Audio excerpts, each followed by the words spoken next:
Learning to say no to people who just want you to clean up their mess.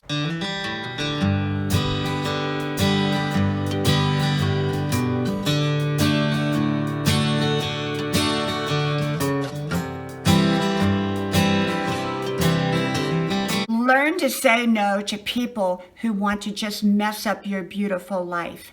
Hello, you all. I'm Diana Brienne.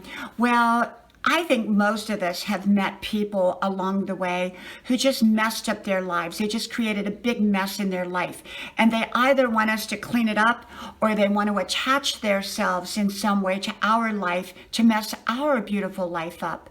Well, I've learned to say no long ago to those types of people. Even people who are kind and soft-hearted, but just, they live their life as a train wreck. They live their life as a potential train wreck. They make choices and decisions knowingly that are irresponsible. And then, they come to the person who has their life together and they say, oh, would you please clean it up for me? Would you please fix everything for me? Or would you let me just kind of hang out with you? And you know what my answer is? My answer is no. You figure your own solutions out. You created your own mess. Now you've got to fix your own mess.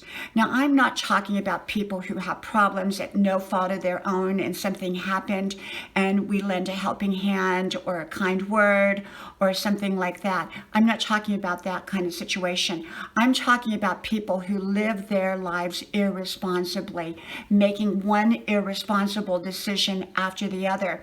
It could be a coworker. It could be somebody that we meet at church. It could be a relative. It could be, it could be anybody that is living their life recklessly that wants to attach their life to us in some way, because it's not going to have a positive effect upon our lives. I remember many years ago, two neighbors, and the one neighbor's husband, they were getting a divorce. And so the other neighbor, the woman neighbor, moved in with the other woman and her husband temporarily. Well, it didn't end up being temporarily because she broke up their marriage in the process. See what I'm saying? That their life was a mess and they brought their messed up life into this other couple's lives and messed it up. I remember a time many years ago, my children were little and we went to church. And it's not here, it was in a different city. And there was this person in the church. It was a small group of people that night. It was like a Wednesday night. And I thought the person was part of the church service because the way they were dressed and everything. So when my kids and I went to leave the church and go get in our car, this a young woman followed us and she asked for a ride. And I realized at that point she wasn't part of the church service, but she acted like she was, and there was something not quite right about her. And so I just said to her, I said, oh, we're not going to the car right away. We're going downtown a little bit. We're walking downtown. So I'm sorry, I can't do that. And my kids and I proceeded to walk downtown, which was close by, and a little square. And we did not go to our car because I wasn't going to involve myself with her because there was something not quite right with her at that time. And I don't allow people to attach to me that are making decisions or that seem like there's some kind of major problem, that they're kind of self-generating in some way. And so I believe in learning to say no.